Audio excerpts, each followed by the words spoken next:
আজকে বানাবো আমুদি মাছ দিয়ে সমস্ত সবজি দিয়ে একটা চচ্চড়ি। আচ্ছা, প্রথমেই তোমরা দেখে নিয়েছো যে আমি মাছটা হাত দিয়ে ছড়াচ্ছিলাম বা হাত দিয়ে ভেজে নিচ্ছি। কেন সেটা আমি তোমাদের পরে বলছি ভিডিওতে।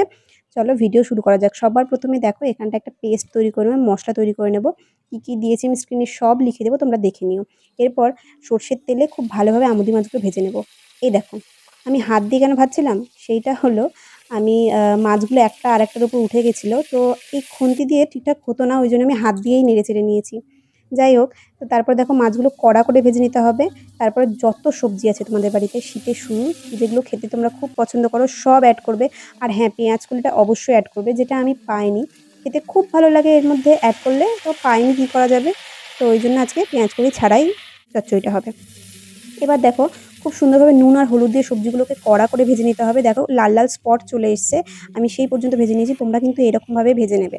তারপরে মশলা আর বাটি ধোয়া জল দিয়ে আমি ঢাকা দিয়ে দেবো, একটু নেড়েচেড়ে নেবে অবশ্যই। তারপরে ঢাকা দিয়ে যতক্ষণ না সবজি সেদ্ধ হচ্ছে ততক্ষণ ঢাকা রাখবো। আর যদি প্রয়োজন হয় একটু জলও অ্যাড করব।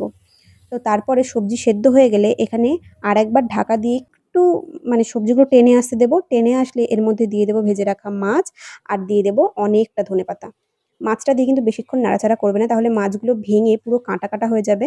সেটা খেতে একদমই ভালো লাগবে না। এবার সমস্ত ধনেপাতাগুলো দিয়ে, মানে আমি অনেকটা ধনেপাতা নিয়েছিলাম, তো ধনেপাতা দিয়ে এটা রান্নাটা শেষ করলাম। তোমরা জানিও এটা বাড়িতে করে কেমন হয়েছিল। তোমরা কিভাবে চচ্চড়ি করো সেটাও আমার সঙ্গে শেয়ার করতে পারো কমেন্ট বক্সে। অবশ্যই তোমাদের জন্য কমেন্ট বক্স খোলা। আর হ্যাঁ, আজকে এই পর্যন্তই। চলো দেখা হবে পরের কোনো ভিডিওতে। টাটা।